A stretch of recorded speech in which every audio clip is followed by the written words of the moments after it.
Good morning, everyone. My name is Ayesha Singh, and I am an artist by choice. I'm an interdisciplinary artist, which means that I work with various media.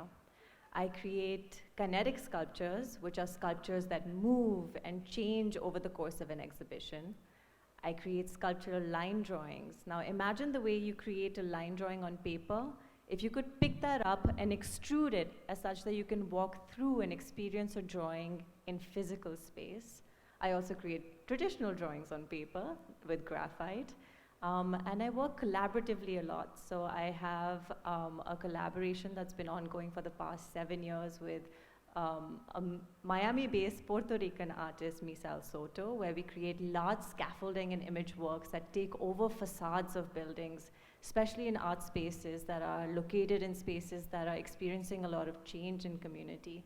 And with Jyotidas KV, who is a performance and printmaker, where we create participatory performances in the form of gatherings where we share poetry, but we also share modes of sustenance like food and our memories and our individual stories.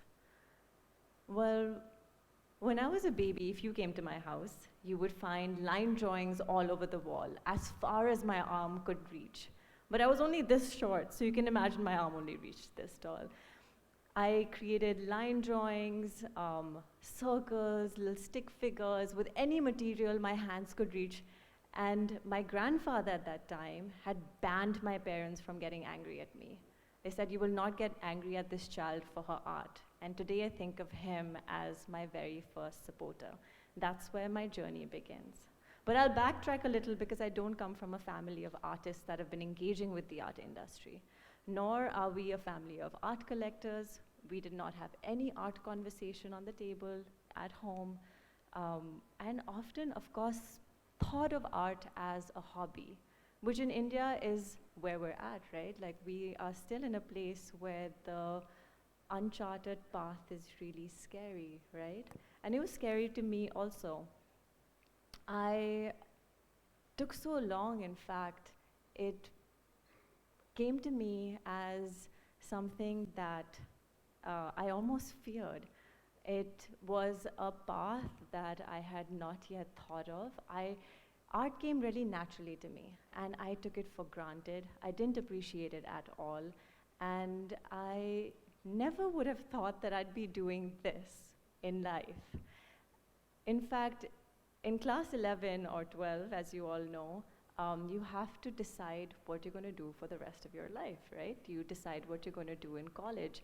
And I took so long to make that decision, partly because I had my newfound love for economics and math on one side, and then that faraway love for art on the extreme other side. And I was trying to find colleges that could merge both interests and really respect both in terms of both being major subjects rather than a minor and a major, and I couldn't find anything. And then I remembered something that my grandfather had told me.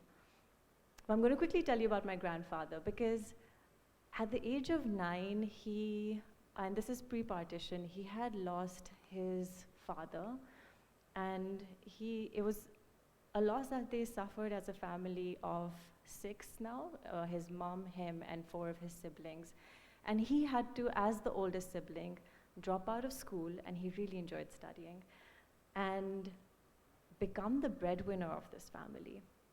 He used to sell steel pipes for 9 rupees a month as a salary, to then growing up and starting his own business empire, of course, producing steel pipes, but also tires, engines, and gears by the age of 60.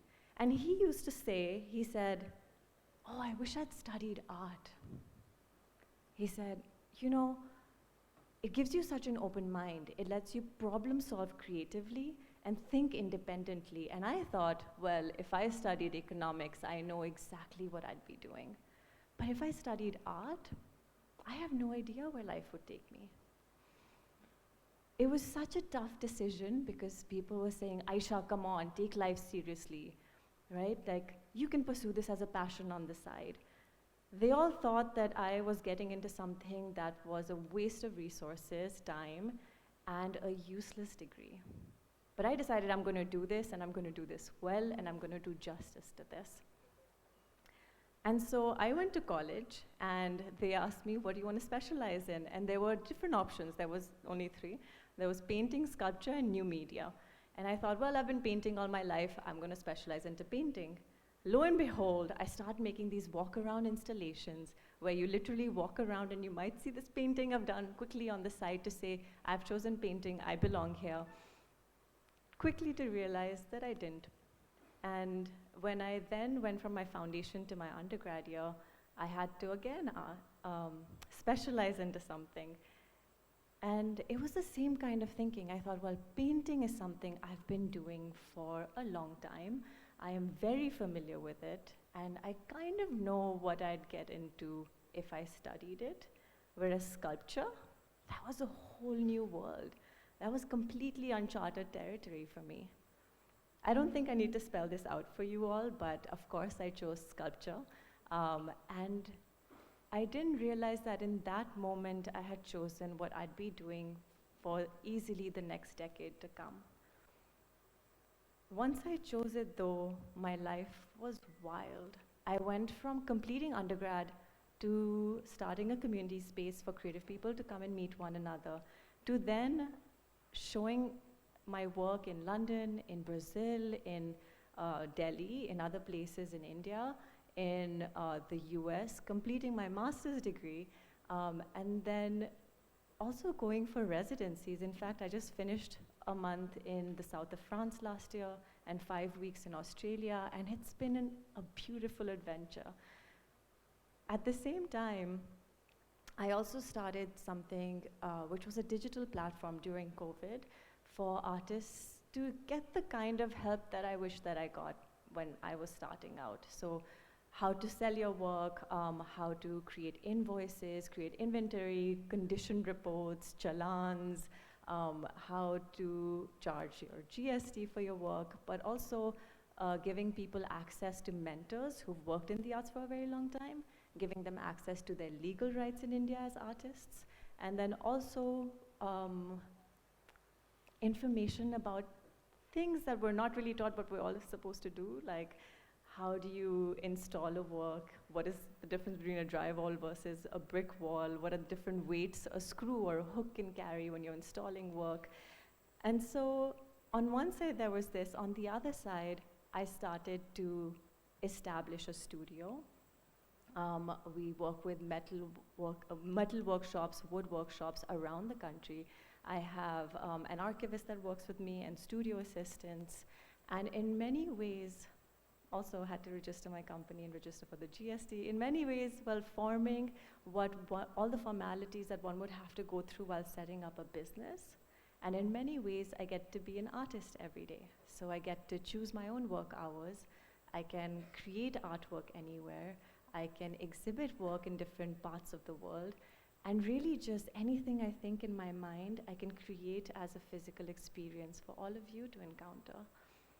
I have a chance to really work with any material that I want, all to remind little Ayesha in school that a career can be built from any subject that the school offers, but also those subjects that the school is not yet equipped to offer, from science to math, geography to coding.